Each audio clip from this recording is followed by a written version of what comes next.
M6 et la société de production Fremantle ont présenté le 7 février dernier les contours du jeu culte auquel 15 000 personnes ont candidaté en une poignée de jours.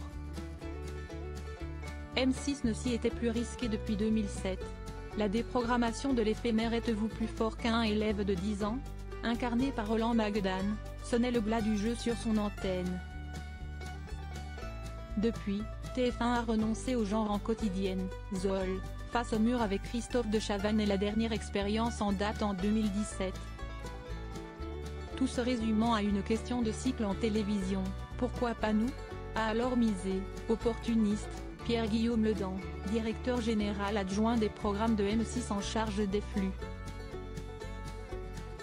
On en a parlé dans la régie d'un studio de la Plaine Saint-Denis, a pris la balle au bon Bruno Fallot, président de Fremantle.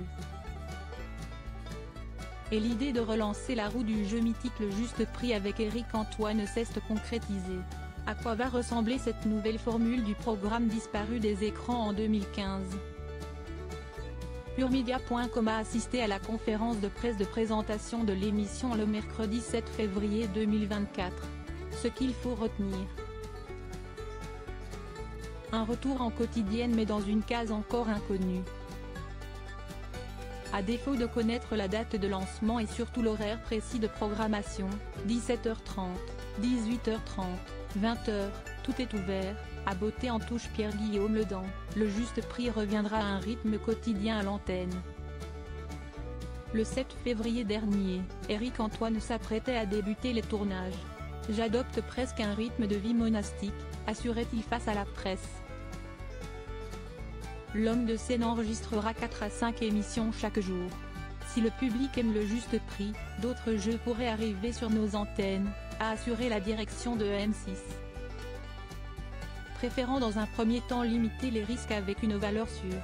Dans la même veine, M6 a aussi envisagé de relancer le maillon faible avec un Vincent de Dienne indécis à la présentation.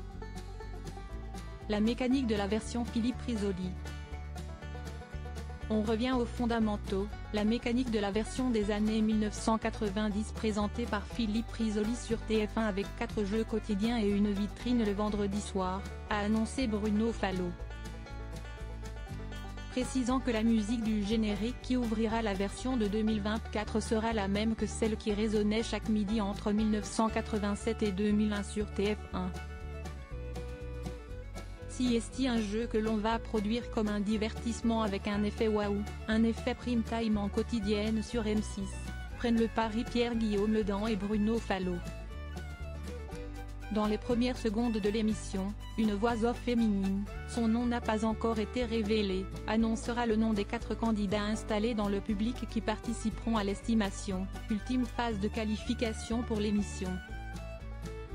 Des hôtesses et des hôtes, parmi lesquels Vincent Piguet, rendu célèbre par la France à un incroyable talent en 2023, seront chargés de présenter les produits à estimer.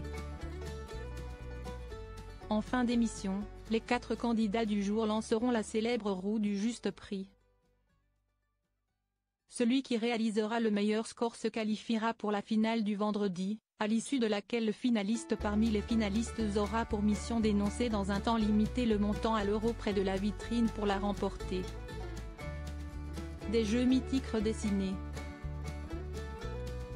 Entre l'estimation et la roue, sur un plateau ultra festif, les candidats participeront à des jeux, à raison de 4 par émission. Parmi la cinquantaine de jeux figurant dans le catalogue international de l'émission créée il y a près de 80 ans outre-Atlantique, M6 et Fremantle en ont, pour l'heure, redessiné et modernisé une vingtaine, à l'image du tyrolien, du coup de poing et du fakir. 2 jeux, à l'image de l'épreuve de la main dans le sac, renommée la main dans le chapeau, ont été particulièrement mis aux couleurs d'Éric Antoine. Des cadeaux éco-responsables. Les candidats tenteront de remporter des gains et des cadeaux qu'Éric Antoine et la production ont souhaité éco-responsables. On n'est plus dans le capitalisme flamboyant des années 1980 et 1990, a assumé le présentateur.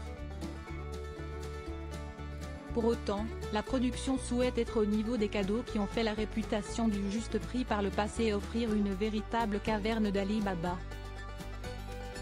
Seront ainsi mis en jeu du mobilier prioritairement fabriqué en France, des voyages, avec des destinations parfois accessibles en train plutôt qu'un avion, mais aussi des voitures électriques.